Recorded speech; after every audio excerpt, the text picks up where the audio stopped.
future-proof your ITAM program and deliver with continuity and success, you will need to leverage the design framework to run, manage, review and improve the process on an ongoing basis. This will further enhance the maturity of key process areas based on industry standards and highlight program strengths, weaknesses, and areas of risk and opportunity. The key challenge here is to take the model which has been created and is being adopted and transition it into an ongoing ecosystem that is continuously supported by everybody involved. In our experience, there are 4 key components to consider and maintain momentum for consistent improvement. Component number 1 is validating that value is still being delivered, and an effective vehicle to capture this is to hold an annual strategy and roadmap checkpoint. These checkpoints ensure that the approach and value are still on point and relevant, as well as course correcting based on lessons learned. It will highlight any business challenges and confirm the right mix of stakeholders are still involved.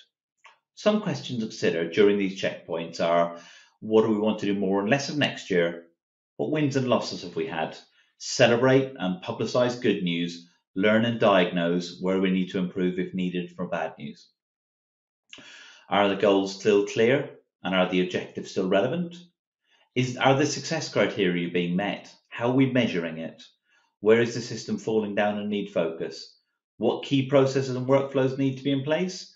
Who's responsible for what? Are the current roles and responsibilities still working for us? Component number 2 is ongoing process and governance alignment, and naturally flows downwards from the strategy review and ensures consistent alignment with your outcomes. A few questions to consider in this could be: is the governance model still fit for purpose? Where the business strategy has changed, how does this impact process and policy changes that we may need to enact? How do we evolve from crawl activities, such as tactical risk mitigation, to walk or run activities, such as better stakeholder reporting? Are roles and responsibilities still defined, and is the overall policy clearly articulated and consumable for all people involved, dispersed throughout the organisation? Have the policies been reviewed? Are they still relevant? And how are we going to measure program success and capture those KPI points in order to drive that reporting upwards so people can see where it's being successful? We also recommend that you maintain a user guide or playbook for the stakeholders within the different departments. This will help them to understand the bigger picture and how their role fits into it. Component number 3 is a biannual data analysis. This will ensure that information being provided to the business is trustworthy, relevant and timely. How is data trending from the initial reviews? Are we getting better? If not, why not? Do we have a clean repository of information regarding renewals and what we need to inform those renewals and negotiations? Is the data trustworthy and still aligned to program requirements? Is it presented in a clean, interactive format to stakeholders on an ongoing basis? Are we taking compliance benchmarking summaries and turning ELPs and compliance benchmarking into actionable tasks with a contextualized view of risk assigned to owners who can independently risk assess and feed back into the process if they want to make changes to save money?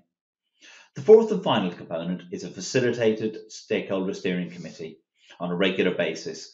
This is a simple high-level meeting to update stakeholders on progress of the ITAM program. This also provides a forum to validate that value is being provided and listen to them from their organizations around how things can be improved.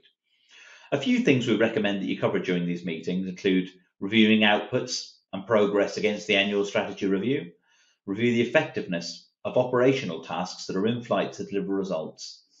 What's happening, and does everyone understand what they need to be aware of and what we need to make these things successful?